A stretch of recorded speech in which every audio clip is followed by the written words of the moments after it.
Ladies and gentlemen, welcome to the First Circuit podcast. This is episode number 58, being recorded on October 6th. Your hosts today are Beide. Say hello, Beide. Hello, Beide. There's an Oldbob. Say hello, Oldbob. Hello, Bob. And there's me, IanDresarie. Hello, Ian. Hello, Ian. Hello, Ian. Thank you. I feel appreciated. This is nice. As for topics today, we've got the Harvest event sale. Some hiccups they have been going on. There are mechs released for C-Bill and MC. There's a new mech coming out, and Battletech has also had some news. So, to get right into the thing, the Harvest event and sale. Who wants to take that? How much have you guys actually done of the event? Last night. Basically was the only time I actually did something. Like, I actually skipped the last event. I had event burnout, basically. I just said, screw it. Even if it does actually give like MC, I'm like, okay, I'm done. I can't do this anymore. And this one, it seems kind of easy just to do some of the match score. 8,000 match score, get 200 like MC. It was fine for me.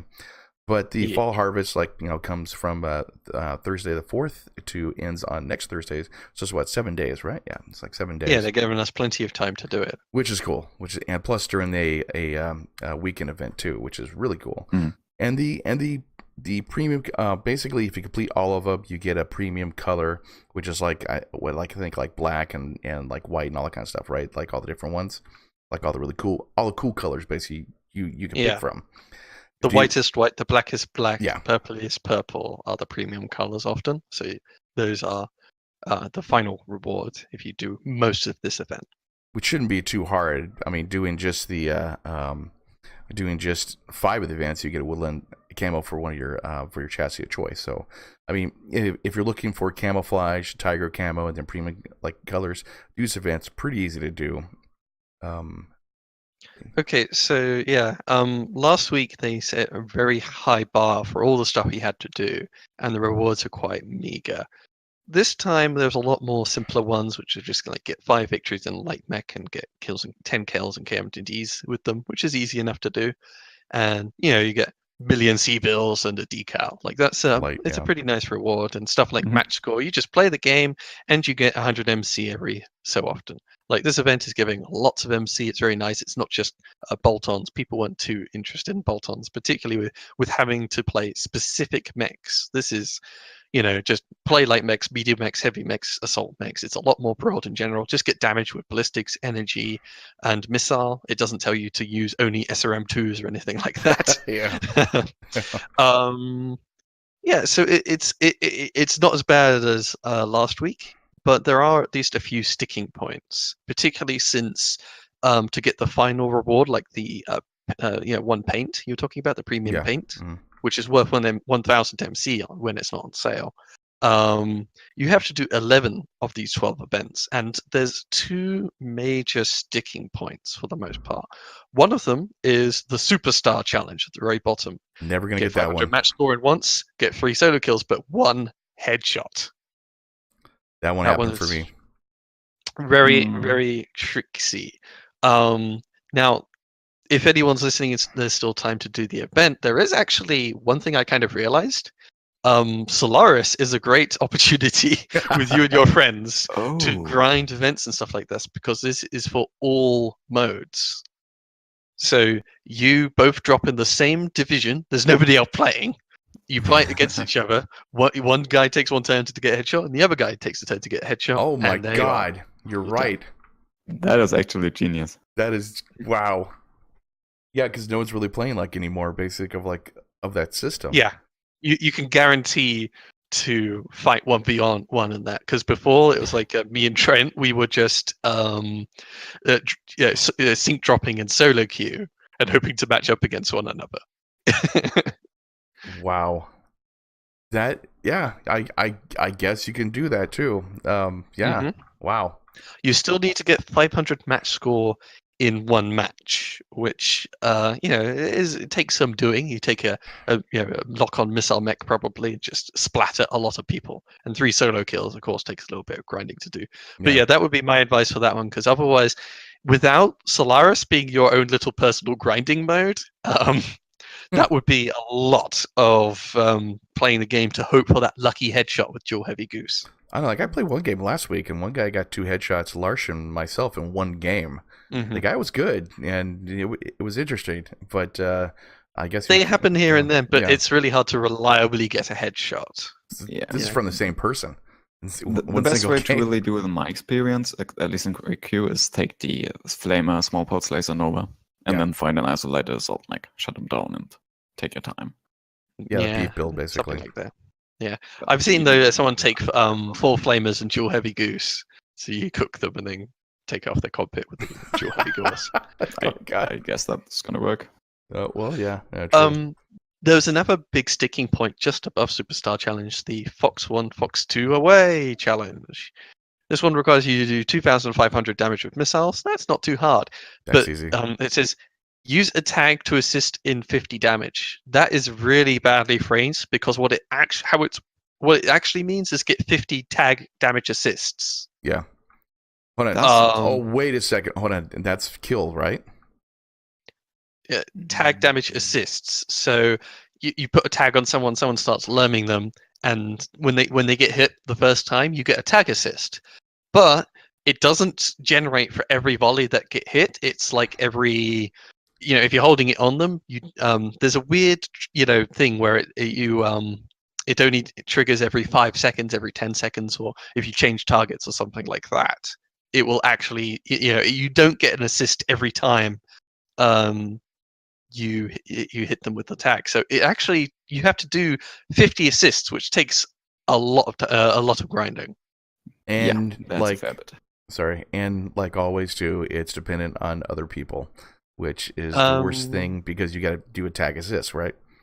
Yeah, but the tag assist can apply if you're tagging your own lock-on missiles. Okay. So the most reliable thing to do is, you just run with a lock-on missile mech, lure mech with a tag on it. Yeah. Still, 50 of them is a lot of assists to grind up. Like you'll get, it counts it really weird. I'm not sure what's going on, but it counts, like you'll do a match and sometimes you can get 12, but other times it's just like 6 and 8. And both of them play basically the same because it's a bit like with Lance in formation. It doesn't trigger every, 2 seconds. It's every time the conditions are met. It's a bit like, was it that flanking, reward? Yeah. Mm-hmm. Or hit and run. You have to sort of play in a way to keep getting the assist bonus. Wow. Well, I don't know. That I probably won't get the premium color, to tell you the truth. I probably won't have that happen if it's like that, because for me just to sit there for 50 tag assists, I like to play, just enjoy my time while I'm playing, and not gonna go, I gotta get 50 assists, I'm gonna take the tag off that guy, put it on this guy, that guy, I'm gonna put it back on this guy. That's 2. It just really bothers me when there's events like that. But the headshot and the fighter match score, but the fighter match score I will have a problem with, and the headshot I will. So that's probably not gonna be it's gonna be I can get 497, 499, but not 500. That's always happened to me, so I'm not gonna get pissed off. There's also the other sticking point, at least I came across, sometimes when you're dropping with less competent groups or you're doing solo queue. Getting 5 victories in each weight category means you need 20 victories in total, and sometimes luck is just not on your side. It's going to happen a lot of times, actually, Yeah, so this event, it gives you like 800 MC or 600 MC, something like that, a lot of MC in total, and that's quite nice. And a lot of the challenges are fairly easy to do, and if you're with a good team, you'll get plenty of victories. And if you got one friend, you can do the headshot thing. So there's ways around it, but this could also be a really painful challenge. I wish they actually, I know we talked about this before, but like daily challenges, everyone liked the daily challenges. Get 300 damage with ballistics in your, like in a medium mech or something like that, for a daily challenge. Just one person doing that, not like having all this, because like, I don't know if you've seen it though. Like, did you guys see like a bunch of flamers and trying to, like people trying to get headshots last night? Or like the last couple of days? There were some, but it's not been overly bad because there are so many events you have to do. Yeah, true. The biggest thing this event has been the tag assists. Yeah. Because there's a lot of people running lock-on missiles with tags, or lots of people throwing random tags onto their mechs just to slowly grind out this thing. And so the event has actually pulled out a lot of meta, a lot of learn meta. But it also has pulled out a lot of ECM mechs, so you can't learn effectively. And at least from my experience, this is kind of weird. I thought tag is supposed to cut through ECM. But it doesn't. I think it only does for stealth, though, right? It cuts through a single ECM. That's the issue. No, it doesn't disable it. What it allows you to do is to lock onto the mech. So if you're 800 meters away, you can't you can't lock onto that Hellbringer. But with tag, you're allowed to do so. But it's still the ECM is still online, so you still have to wait 15 seconds to actually lock onto him, and that is a huge pain. Yeah. When there's a horde of learning mechs and ECM mechs on the field, I just want to log onto things, but I can't log onto anything. And whenever I'm moving around, I'm getting lured to hell. It is absolutely infuriating.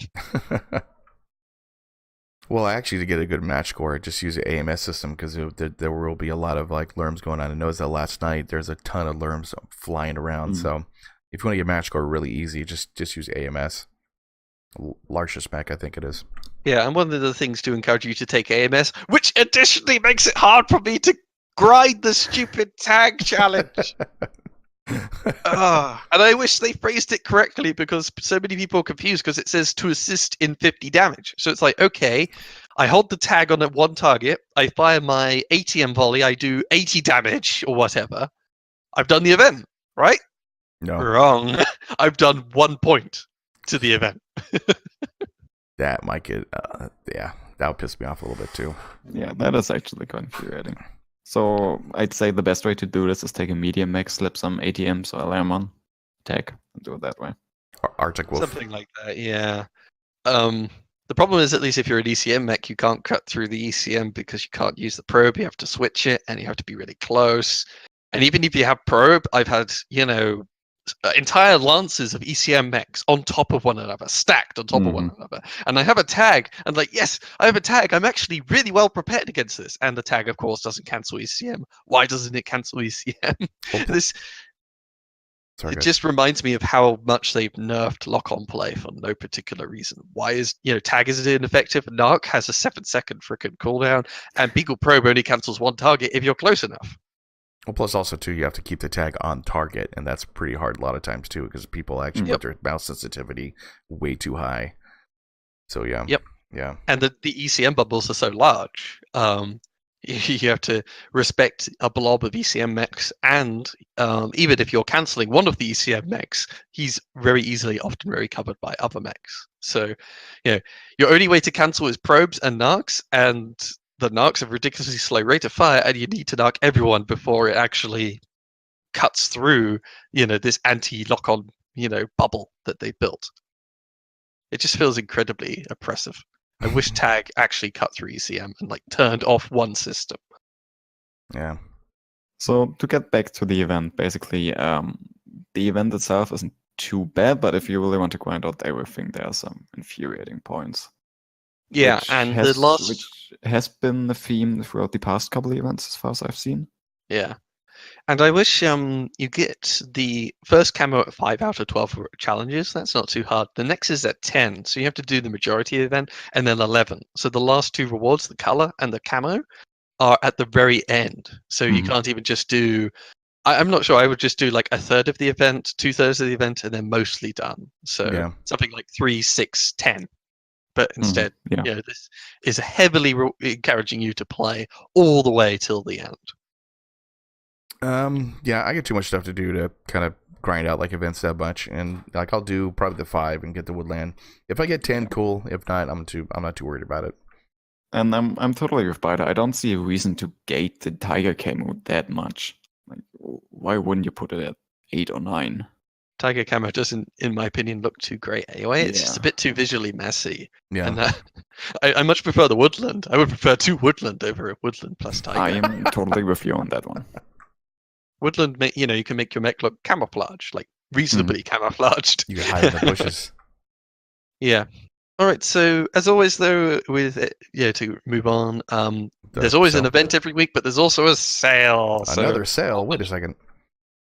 A whole bunch of packs. Sorry, go ahead, Biter. Yeah, a whole bunch of packs are 30% off. I think it's a certain range of mechs since the Orion, since all the 2C mechs came out, all the way to the Viper. So a certain limited range, and they're also 50% off in-game store price. So they're cheap for C-Bills and MC right now. Oh, I totally always missed that part. Well, I know one mech I'm not going to buy is a Hunchback 2C. They usually don't change the in-game store too often, but this time, there's a whole bunch on sale. I mean, if you want the, say the Jenner 2C pack or the, Origins 2C, you do get the, you get the Jade Falcon or the Smoke Jaguar Wolf or Clan Ghost Bear patterns, which is kind of cool. And then you get the Warhorns and everything else, and then the 30 days on premium time. So, for $14, if you just want the Jenner 2C, it's not bad for just getting the basic packages. And I highly recommend that if you can. For $28, Hunchback 2C, never liked Hunchback 2C. That's just my own biased opinion. But, the Riot 2C is pretty cool, and the Highlighter like 2C is pretty cool. And for the prices, it's not bad. It's pretty good. Plus all in-game, the bonus things there's like mechs like the Marauder, Warhammer. Those are pretty popular, I think. Yeah, Archer's also a pretty good mech. Rifleman is fun to play. Did you just say the Archer's a good mech? Yes, I did, and I'm gonna stand by that statement. No, actually, I love it too. I love it too. Just people hate the hate the lerms. That's all.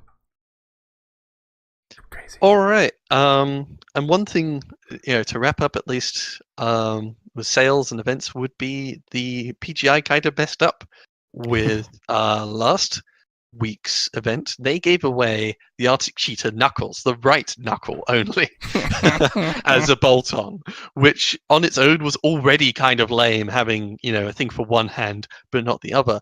But it turned out that this bolt-on wasn't even a very good one. It if you remove the hand actuator, it just hovered in the air in front of the Arctic Cheetah's fist, and it often obscured the weapon, so it didn't even look very good. People would, do all these kill most damage delts and kill most damage delts in the Arctic Cheetah, grind all the way to get one, knuckles for their Arctic Cheetah, and it's not even properly stuck onto the mech. So PGI has elected to basically, I think, remove the knuckles from the store, and basically everyone, if you own one of them, you're refunded the full price of the bolt-on, which is something like, what are they saying, 300 MC? 500 MC. Yeah. So that's in the end, the 500 MC is way more valuable than one bolt-on. So or specific mech. If you grind it out, that really unworthwhile bolt-on, you get an unexpected reward. So there we go. I do really love the fact that PGI is like, we're not even gonna bother trying to fix this. We're just gonna remove it straight out. Yeah, and then the last part of this article, the bug bounty, that one is highly amusing. You get 300 MC if you spot a similar issue with different bolt-ons. Oh, that's kind of cool. Yeah. This is amazing.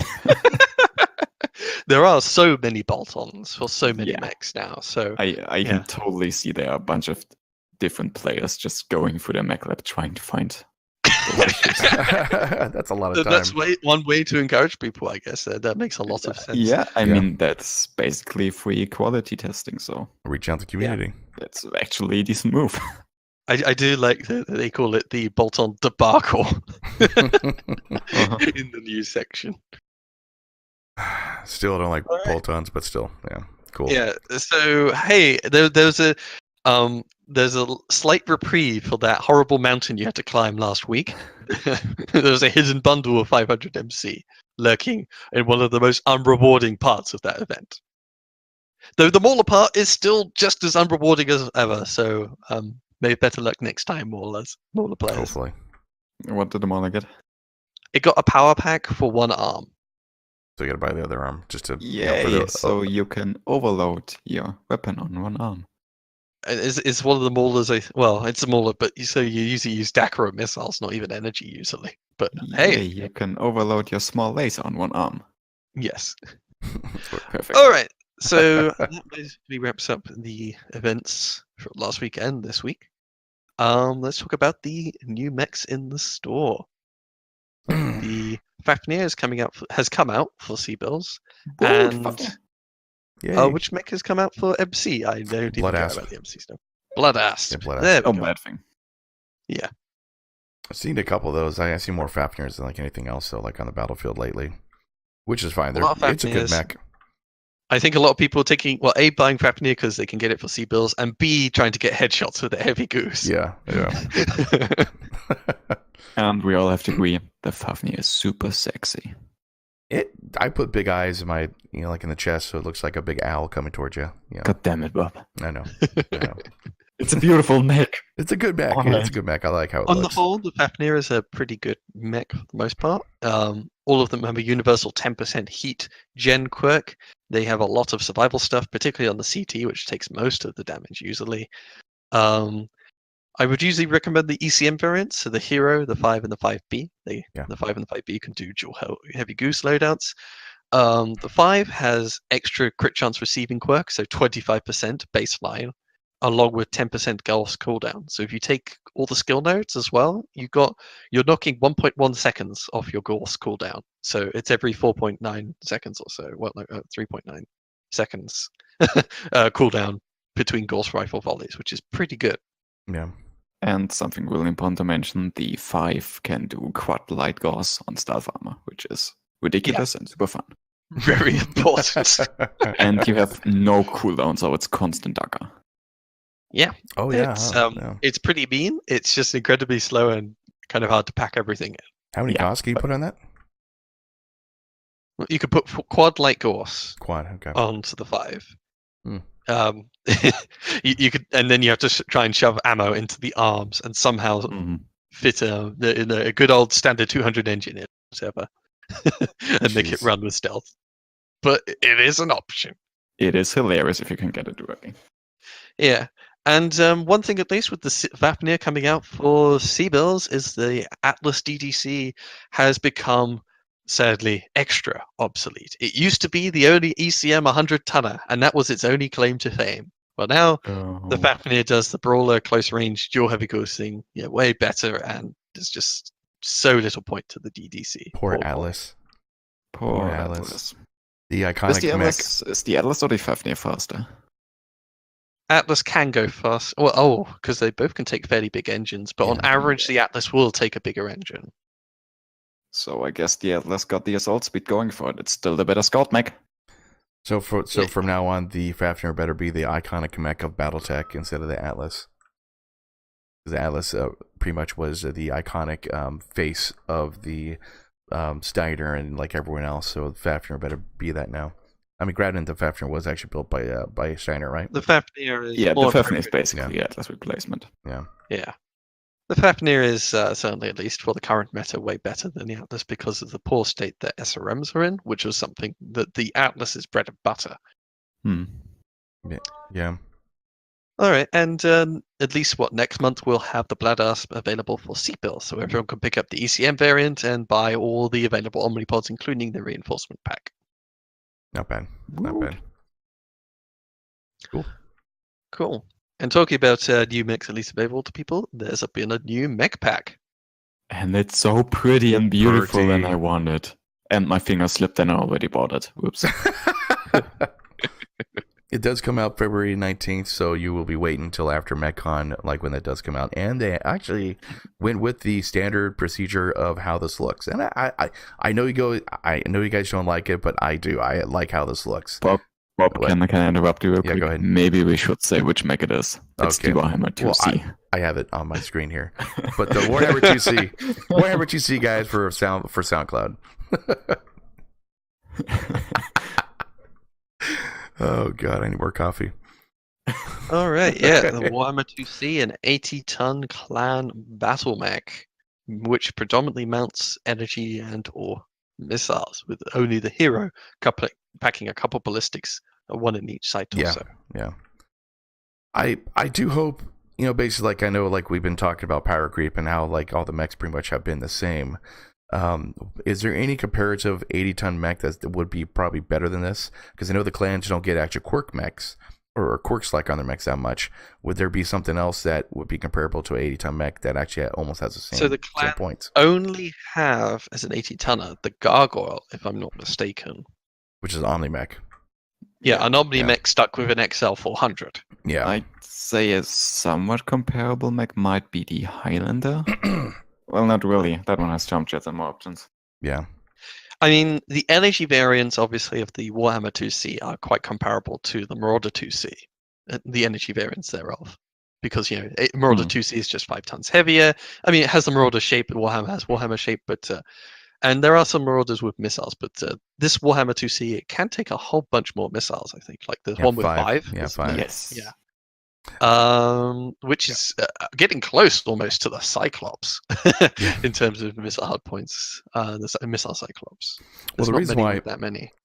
Sorry, and the reason why I'm asking is because they'll put these mechs out, and then say the Uzil, very good mech by the way. The Uzil, it's a cool mech, but there's other mechs that are completely better than that type of mech, and so you'll find that basically with the assault mechs of the clans, like with the Marauder 2C, that a lot of people use that instead of actually all the other mechs that are out there. Like Gargoyle is out there, but you rarely see on the battlefield.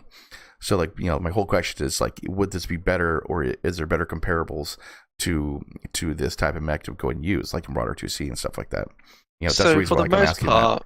For the most part, with Clan Laser Vomit, you've got very solid options like the Hellbringer. Very good peaking profile, ECM, and it can take a pretty good alpha. What does the Warhammer 2C have over it? Well, there's no jump jets, there's no mask, there's no ECM at all. It has to, since it's assault mech, it's bigger, it's a bigger target, it has to expose more, just, compared to the Hellbringer, it has to expose to poke and trade. So, for laser boating, obviously, more tonnage is nice, you can pick a bigger, heavier loadout, but, I wouldn't say, it doesn't really have the Hellbringer beat. In terms of missiles, you've got mechs like the Hellfire, the Mad Dog, again, for 60 tons that bring a lot of missileage to the table, though obviously they have a big exposure profile. I would actually say at least there's a big, huge missile boat. Clan doesn't necessarily have too many good, big options, I don't think. Yeah. The Supernova, basically, which... Yeah. It's an 80-ton Supernova with a better peaking profile. It's not a big, giant, wide disc, and it can take a big engine as well. It's not as restricted as the Supernova. So I think this thing, at least combining energy and missile, particularly the missile side, is very interesting. You could take a big, huge ATM loadout on this thing.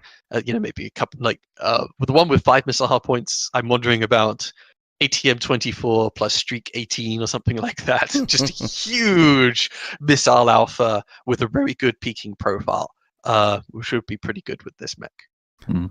To come back to the energy side for a bit, the iconic thing for the Warhammer has always been the PPCs, which I personally don't think the Warhammer 2C in this state is going to do that well compared to other options we have, like the Massacre, obviously.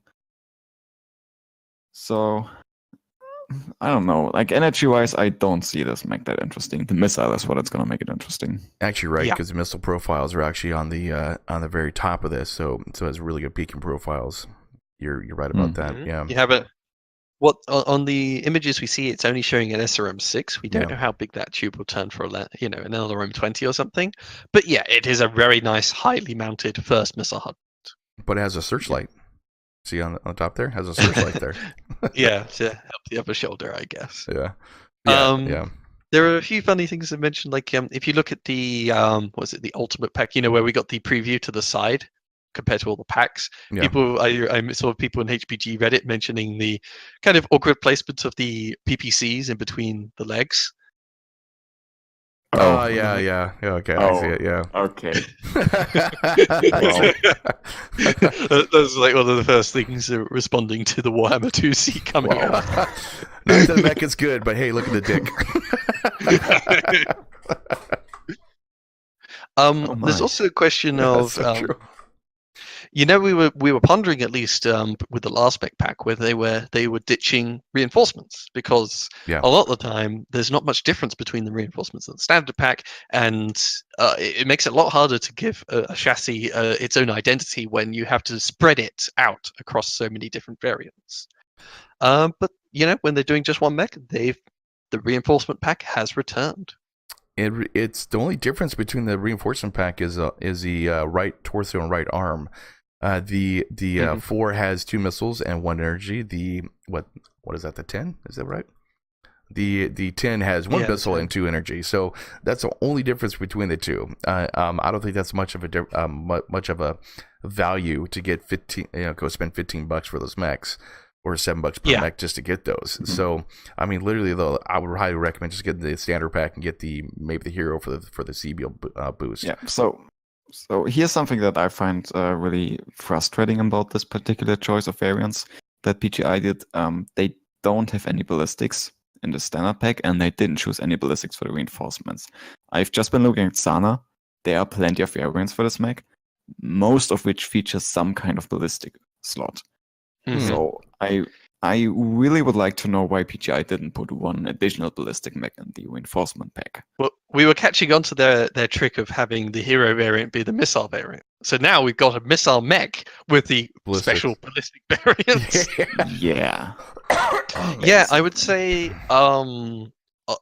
comparing all the standard pack and the reinforcement, all these 5 mechs, they're very samey. You're just sort of taking out an energy here, putting in a missile. Yeah. It's just slightly fiddling the numbers, just like with the Vulcan. And indeed, like if just the standard pack, there's the very first one. What's it? The regular Warhammer IIC and the number 3. You take away a missile hardpoint, and you have taken away a missile hardpoint. Yeah, that's it. Like it just seems that these mechs, I mean, cool, iconic, like I would purchase a Stinger just to go play it. I don't care if I die or not. It's just to go play that thing. Iconic. But it seems like most of the builds that are out there now, I think a lot of people getting bored with building these things because all it is take on a missile here, put an energy point here, that kind of thing. That's all it really is per se. It's not really anything different. The only thing that makes them different is the quirks. And the clans don't really get a lot of quirks on their battle mechs, not the omni mechs, but the battle mechs themselves. Yep. Yeah, it seems kind of weird. Can I real quick something? I just noticed PGI, instead of going with one of the ballistic variants for the reinforcement pack, they took a Dark Age variant. That's not even in this timeline. No. Rather than going with a variant that's in this timeline that would feature something unique, they took a build that doesn't feature anything unique from outside the timeline. Is that it? The Warhammer 10 is Dark Age variant. The Warhammer 10 is a Dark Age variant? Yes. Oh, yeah, I'm definitely selling that one then. Funny thing about the Warhammer 10, it also the Warhammer 10 does have one unique distinguishing feature other than the hardpoints. It doesn't have lower arm actuators for some reason. Oh yeah, it doesn't, huh? Well, no wonder why. It's Dark Age. It's crap. That's why. Yeah. So I'm very. I think I just don't see the point in the reinforcement pack with this. Like, with prior packs, like I remember, like with the Archer, each of them have very distinct hardpoints and quirks to complement them, and it gives each of the Archers distinct kind of roles, or at least slightly more distinct roles. When they introduce reinforcement packs, it gets really flabby and you can't really define all the different variants because there's just so many of them. And you like what they're doing here, they're just switching out a couple of hardpoints here and there. So I'm very disappointed, at least in the variety. The hardpoints and what it offers, an energy missile 80-ton clan mech, battle mech, is very interesting. I just wish the standard pack wasn't so boring and the reinforcement pack wasn't even more boring. Yeah. So I complimented PGI on what they did with the Charger and Hatamoto G because all the variants were super samey, so they skipped the reinforcements pack for those. Yeah. And now here in this mech, they would have the option to make a special standing out reinforcement pack, and they didn't. So I don't know. That's kind of frustrating. Yeah, especially since this forces me to buy the hero if I wanted to do a big stock Warhammer. So with the 2 machine guns in the torso. Yeah, the hero is so interesting. With you can do it's energy, ballistic, and missile. You can throw a whole bunch of stuff together on that, and it's stuck behind the paywall. It's never going to be available for C-Bills. With how boring the standard pack and the reinforcement pack is, this the hero it feels a bit bitter, honestly. Yeah, the reinforcement pack, I wouldn't recommend that. The hero though, like I mean, still with the C-Bill boost, it's probably gonna have some really cool camo if I saw that right. It has a pretty cool camo, looks kind of neat. But yeah, the reinforcement pack is definitely no go for me. I mean, I would not recommend buying that. That's just kind of weird. I don't particularly care for the look of the hero's paint myself, but the collector pack, I love the look of that collector mech with the tiger stripes. Yeah, that does look pretty cool. Yeah. It looks really cool. It's just a pity it's the regular Warhammer 2C and has only one missile hardpoint. So I'm sort of like a Marauder 2C, basically. A whole bunch of energy all over the mech and one missile. Well, they always do that, though. They have concept art of just the standard pack with a bunch of different camos on it now. Like, here's this variant, here's this variant. They never do that for the artwork. Yeah. So they don't. Yeah. I was just saying though, the paint of the collector mech is nice. I like it. That was it. You could, however, also just buy the standard one and then drop one of the camos on there. I think there's one that looks exactly like this. Or just what is it? Pre-order pack. We're getting if you early adopter pre-order. What's it got here? C-Bills, Sherman pattern. I don't think the Sherman is that good or popular. Yeah. It's a bit like Woodland, but with extra random little details. Yeah, I really do it on my roughneck though. Sherman pattern, make into a European bar. I do kind of like the idea of a decal called Hammer Time. Yeah, that is kind of cool. The decals are definitely cool, and I also like the colors. Those are some colors that you don't see all that often. So true. They're probably nice for some people to fill up. So all in all, what are suggestions on this pack? Is it a good pack, a bad pack? Should people get the more Warhammer 2C, etc.? For me, this one is fairly easy. If you like the design, if you're a fan of the mech, like me, go ahead and buy the standard pack.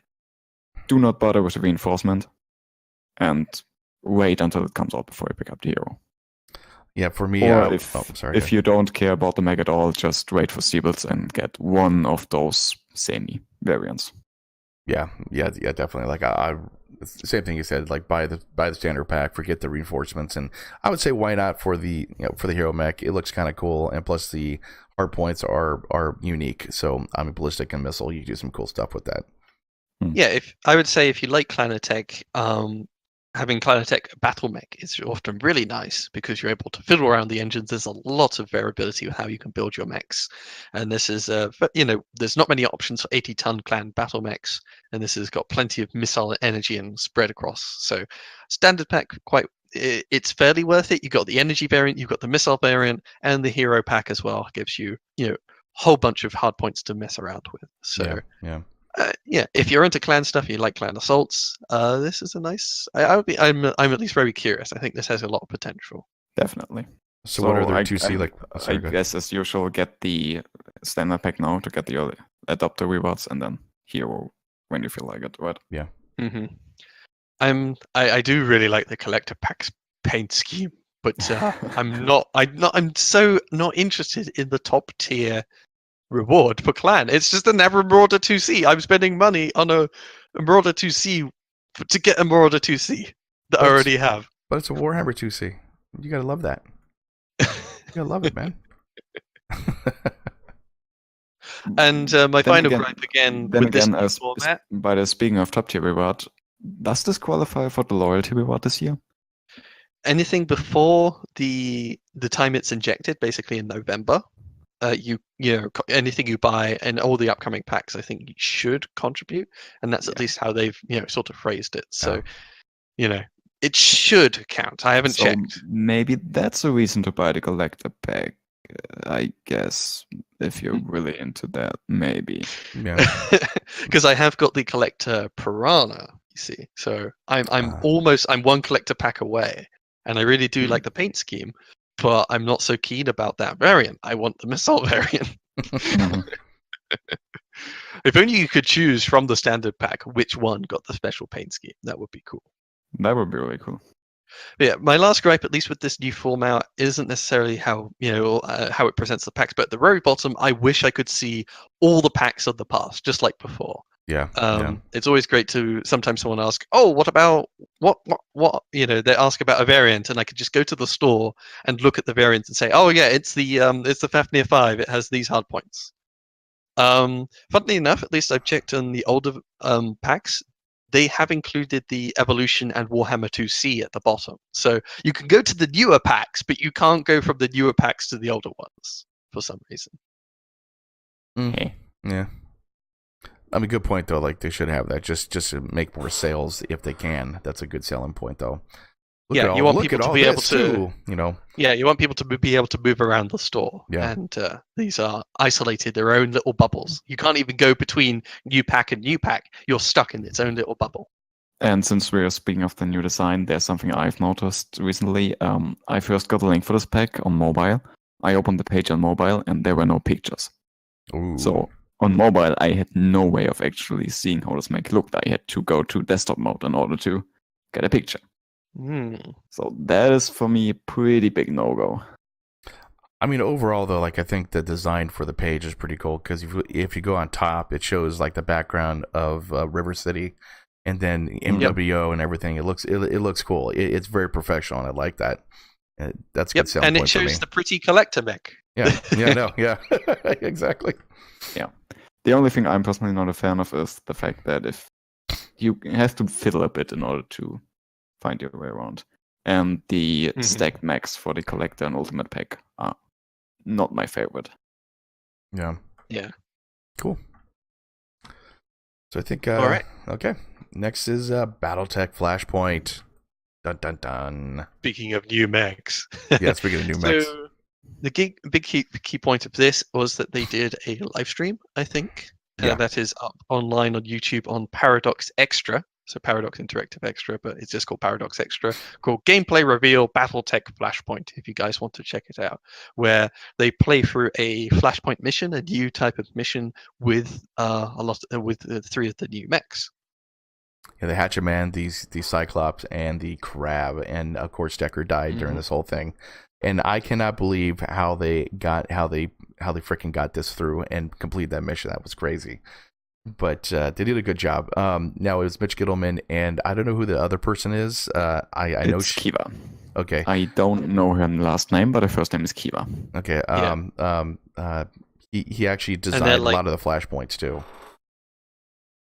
Yeah. So we got one of the. I don't know their official roles, but it's one of the heads of the company and also the lead designer. One of the has a big Kiva has a big part in like the story stuff. I think Kiva is the lead writer and Mitch is obviously studio head. And overall, though, they basically for what they were saying that obviously you got the new mechs, and the one gripe on the internet was how the Hatchet Man normally in the pictures from like before had where it gripped the hatchet, and this one is actually part of the forearm. Both ways I'm cool with, but I'm kind of I wanted the old lore-ish way, but that's just me. But what happens with Flashpoint is that you have these missions, short, medium, and long. Now, short ones are normally about two missions. Mediums are about 3 to 4. And then long are long missions, and they're chained together. So they have stories among those. And then also, in fact, I asked like earlier before, I didn't get an answer. Was that can you do these flashpoints during the story mission of the normal game, or do you have to wait? Because I know he talked about that. The answer was they're linked to your MRBC rating. So technically you can do them during your campaign. Mm-hmm. It's not recommended though, because you need a fairly big stable in order to complete the more difficult ones. Which is what we were talking about before, about like your light and medium mechs. After you get to a certain point, everyone has a Steiner Scout Lance. Even the pirates basically they have regiments of Steiner Scout Lances and everything. But now that you're able to actually have a use for your light and medium mechs, so save them if you can, because you might be able to go use them for these different types of things. Because it is only light and medium lances that are able to be used for the flashpoints, for what I understand too. Yeah, obviously a lot of this is provisional. They're working out the kinks, this, that, and the other. it's really it's basically an addition to the game, adding an extra like end game stuff or like, extra difficulty. You can take these harder missions, these more scripted, harder sequences of missions. Sometimes back to back is the key thing. I'm not totally sold on the idea of these flashpoints. At least the game already has difficulties with balancing difficulty. And the only saving grace is abusing the broken mechanic of Bulwark, which they're planning to change. Yeah, I know. So not only are you taking on these really difficult missions with smaller lances, like there's a lot of question marks in the air, and these missions are back to back. There's also they're doing a lot more stuff with time limits, and forcing your mechs to go really in deep and fast and all that. Whereas before, with your regular scripted missions, you usually could sort of take your time and really play it tactically and strategically, and you're sort of fighting against all the difficulty that they didn't really even out, because you're fighting so many lances. And in this one again, you're what they demonstrate, you're fighting a base. It's got quite a lot of firepower against what kind of lance they're bringing to the fore. Yeah. And this lance in the future won't be able to spam Bulwark. This lance, in fact, can't really spam Bulwark because there's time limit. You have to really rush this. There's a lance that spawns on top of the base, which is a lot of heavy mechs. It's way heavier than the lance that they spawned.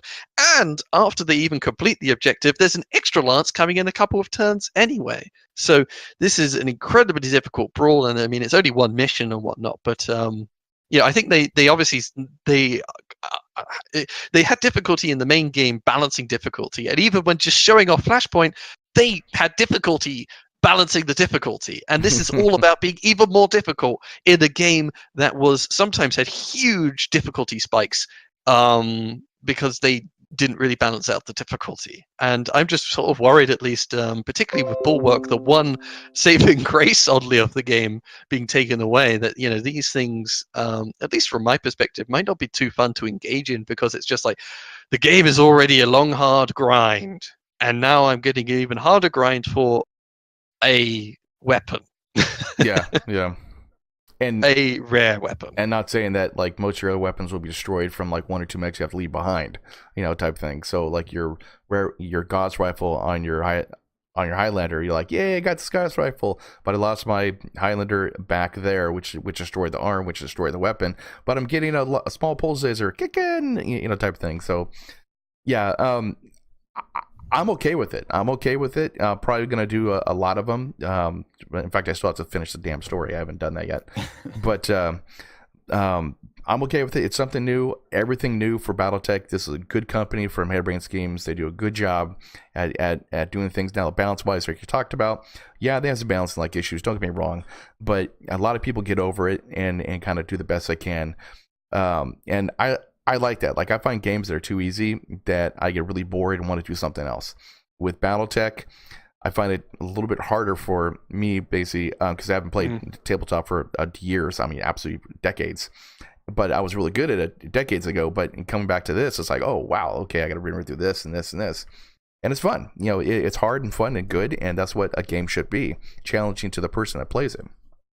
Somewhat.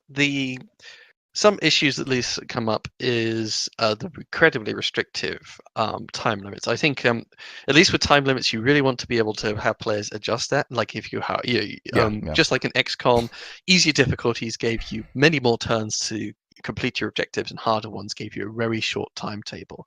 But with Battletech, there isn't a difficulty slider at the beginning saying easy, medium, difficult, or hard. So at least if they're going to do more game modes with time limits, there should be.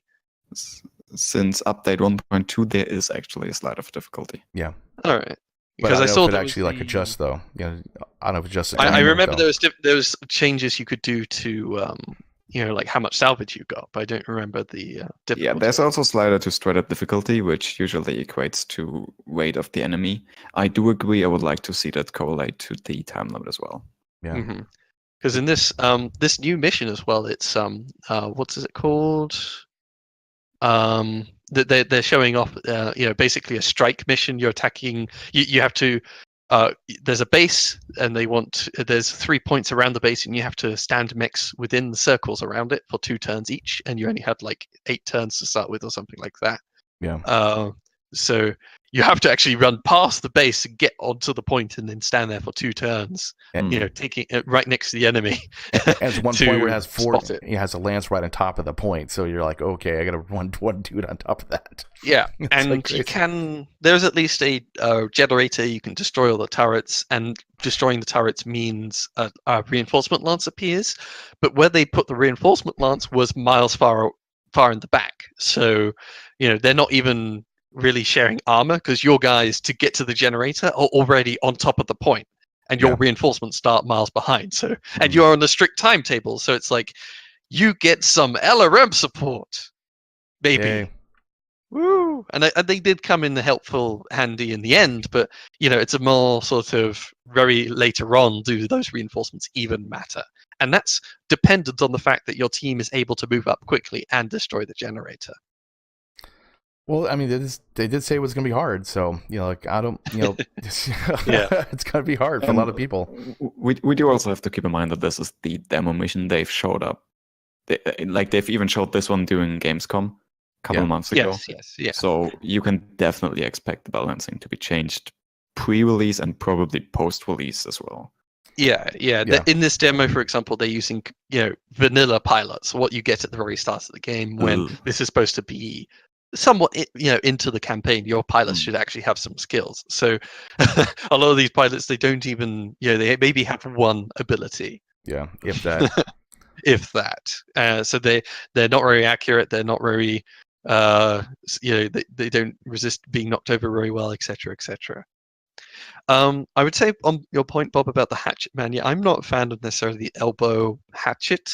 I think the animations, a lot of them, you punch with the fist, and so by putting the hatchet at the end where the fist basically is, you don't have to make a whole new animation for swinging an axe at people. I think that's probably the reason why, at least for now. My weirder thing was actually just the head shape. It's got this weird hat. It's like a Pope hat with spine things coming out the top. Well, the issue was it was supposed to be a ejection system, and then it has its own little rocket system comes off, basically, just like in the cartoon. But that was the Axeman, not the Hatchet Man. The is kind of unique in that regard. It's also what the Wolfhound was later based on, where the whole head ejects. Yeah, that's the reason for this kind of weird shape. But, it's just, again, I think it's different from what they showed in their announcement. Yeah, I was noticing that too. Yeah. So I was just, oh wow, the Hatchet Man! Look, it's kind of dirty, but it's okay, and it has a round head. But now it's a weird. It's like a Pope with an axe. I mean, like I'm okay with the hatchet being the elbow. Don't get me wrong, but I still want it to be like the standard, like old version with the grasping the thing with the hand, basically, like to the hatchet. I think that'll look a lot better. But as far as the elbow thing, I can understand that they put it on there for animation reasons, which is okay. But still, I would like to see the like an update or something like that, like Oldbobs update of the hand of the Hatchet Man, something like that. Yeah. Who knows? And one thing, not necessarily just for the Hatchet Man. I would just like to see melee weapons in general, like having a Centurion that can equip a headshot.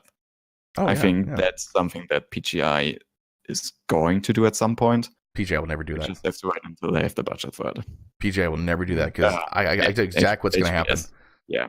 HBS, I mean, yes. PGI would be amazing if they did it, but they're never going to do it. Problem is, you'll just have 24 mechs hanging out in one little square and just beating the crap out of each other. That'll be every single game. It would be hilarious. Every game will be like that.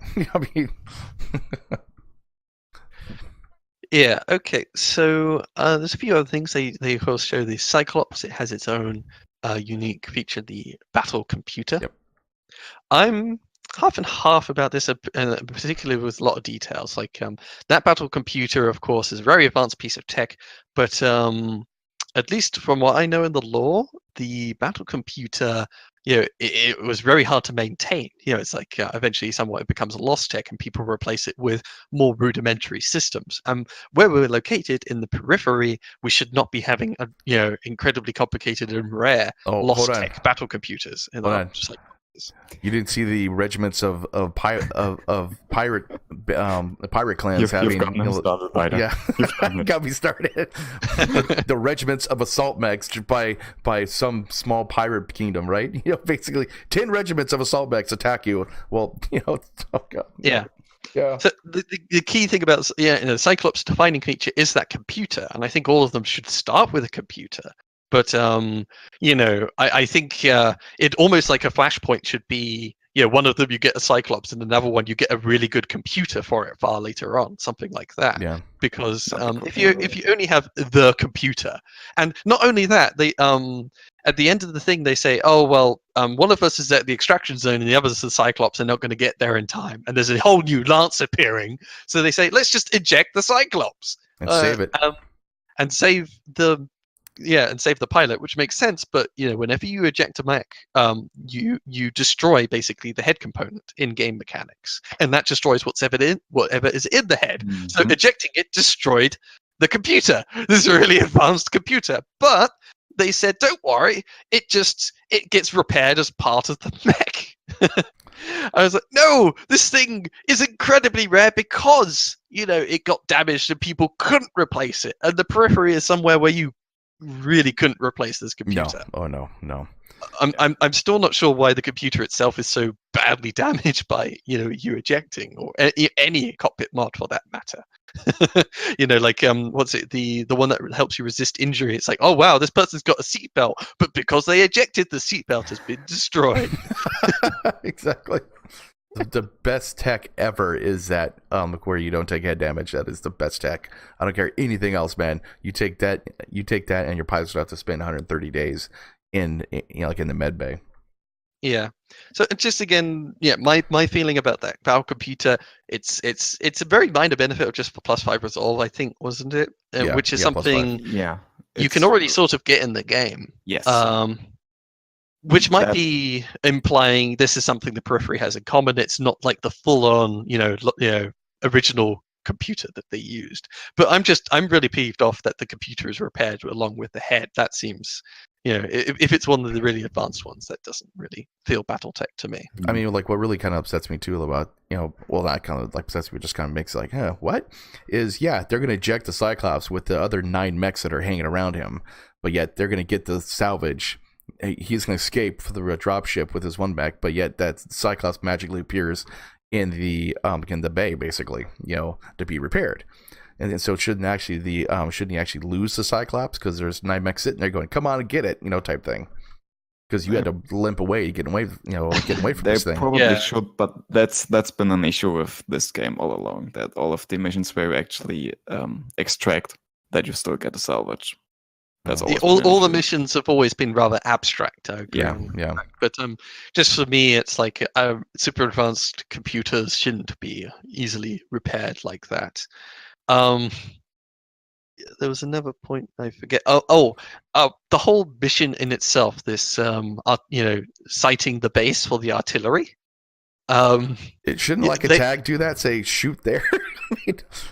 They're like dropping beacons, like they're triangulating where the base is for some reason. Even though like artillery, you just need to do some trigonometry kind of things, It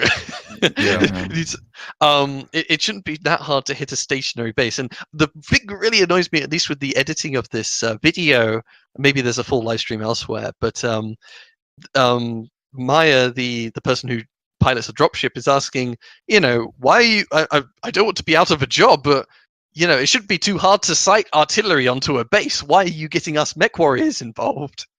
And obviously the guy is supposed to reply, and I didn't see the reply. Yeah. So we're going along to drop these mech beacons or something. And the beacons have to be extremely close. Like, this is a ridiculously risky mission, and for the most part, you want to just go in there, destroy the turrets, destroy the mechs. Well, you've already got the base. Just shoot it with lasers. Lasers are for free. Well, probably it's like the Star Trek transporter beacons. Basically, they got to transport the bomb down or something. I don't know. Something like that. But it's artillery though, and you even have to say that to watch the artillery hit the target. They want to be extra sure that it's been destroyed, even after you place all the beacons. I mean, they got to do something as far as like while you're there, and some type of mission. Like you can't be just destroy the base, because we have a lot of that like already. So this one makes it a little bit harder for Flashpoint. Put beacons here because we need to triangulate the position for the long tom cannon to blow up the base, or shoot something basically.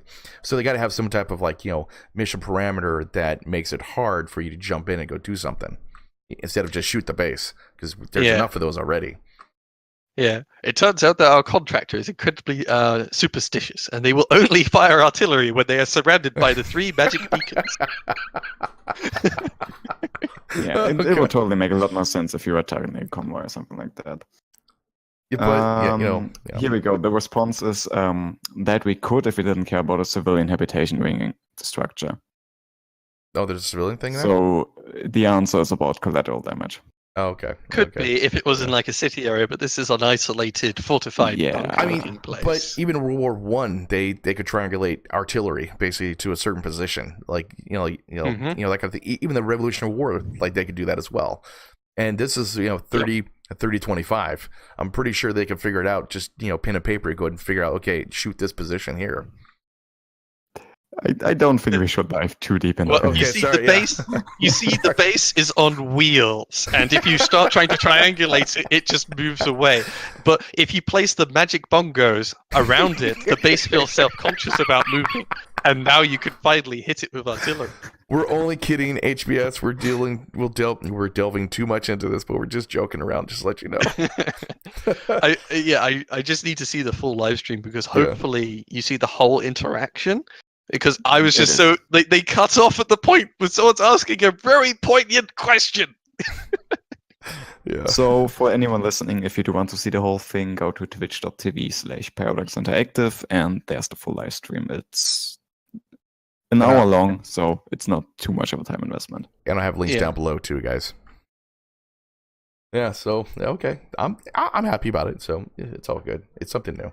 So it's all good. It's interesting enough. Obviously, time will tell how these flashpoints really pan out. I think at least it's nice to have an additional option to, instead of just the generic missions, you've got side missions, really hard ones. I really like the idea of they're actually interacting with the client. There's actual story beats. It's more than just go down to the planet and shoot a box. 2 points. And now we have a conversation about the box we're about to destroy. Yeah, there are a couple exciting things about flashpoints. For the first part, the fact that we have linked missions, I think that's the thing we all enjoyed most out of the final from the campaign. Yeah. And for me also, it's the fact that you can mod these things in. Yeah. So you can just copy paste one of the flashpoints and write your own up, and that should be a really easy thing to do. So I'm looking forward to what the community comes up with in terms of story missions for that. Oh god, yeah, definitely. I'm just saying again, though, my reservations, at least with this game, is you want to slowly grind forward, because obviously, particularly particular settings on, if you lose a center torso, you might lose that mech entirely, and you might get stuck in an unwinnable situation, because the whole world scales with how many missions you have done. So there's no going back to an easier area and just fighting against the light mechs, because the skull rating of all the missions everywhere increases, which means if you lose your bigger mechs, you're out of the picture, at least if you're doing a more hardcore run through. And this game, it encourages you to always take the safest missions, take the safest routes, take your time. And the flashpoints, they aren't, at least what they said, they aren't giving you all the information. And these missions are going to be extra difficult, and you're going to be stuck with certain smaller lancers. And at least what we've seen with how they're doing the missions, yes, you get reinforcements, but don't trust on them sharing armor. They're miles at the back trying to catch up. Plus our AI, so just think... again, that's a big problem. AI. You have to rely on the AI to really help you out on that. But in a strategy game, that becomes a real problem when you're trying to hope that the AIs do a good enough job. Yeah. 2 quick points too, that it does have a new biome, which is the jungle thing here, and then also it has spores. I forgot exactly what the spores did, but you run through them. And if you get through them, it's cool. If you stay on them, it's bad. So just so you know. Yep. So if you stand in them, you take additional damage. If you run through them, you take reduced damage. Okay, yeah. So it has new items there. You get a penalty to hit. Your enemies find it harder to hit you if you walk through the spores. you're sort of covered in spores or something. The phrasing said walking, if you pass through rather than ending, though it should basically be the sporiness on your mech, so it's hard to hit you. A bit like, radiation field should really work like that, but it doesn't. Okay. Sorry, go ahead. Yeah. But sorry. Yeah, you take more damage for some reason because there's corrosive spores on these places, and the jungles as well. They have interesting properties, wasn't it? It's you sink better, but your sensors have a trouble shooting out of the jungle because of all the stuff. One other thing too that I think one of the things that on the tabletop at least was kind of like interesting was the different environments. And I don't know if they have this, but if you can mod, say, like a scenario or a game itself, it'd be really cool if you could actually do the different like environmental changes, like say snow, desert, all that kind of stuff. So I'm looking forward to seeing what, just like Ian was saying, the modding community doing cooler things like there's no gravity. What happened with ballistics with no gravity? What happened with this? They have further ranges, or just whatever basically. That'd be kind of cool to see. Yeah, when you say different modding and also changing the environment, I'm just sort of thinking you put a snow machine on your mech. Yeah. Make cool patches on the map. Exactly. Okay. In general, though, the flashpoints add a lot for people who, like me, play a single campaign for hundreds of hours. So this is it's much diversity, especially once you factor in modding. So far, you could play after you finish the campaign, but it got samey really fast. Yeah. This way, you can at least rely on the modding community to give you some diversity. Yep. Cool deal. We'll have to wait and see how it all pans out. I'm most interested more in sort of a new campaign in future, a new story to go through. Whereas, these flashpoints, they're going to be small, self-contained stories for the most part. It seems like the one they demo is obviously just Steiner have set up a forward base on our planet, and we're not really happy about it. Please place our magic bongos. Magic bongo. Yeah. So is that it, guys? I think that more or less wraps it up. Cool. That was episode number 58 of the First Circuit podcast, and thank you for listening. We had Biter and Ian as our hosts, and Old Bob. So thank you guys, and we'll see you on the battlefield.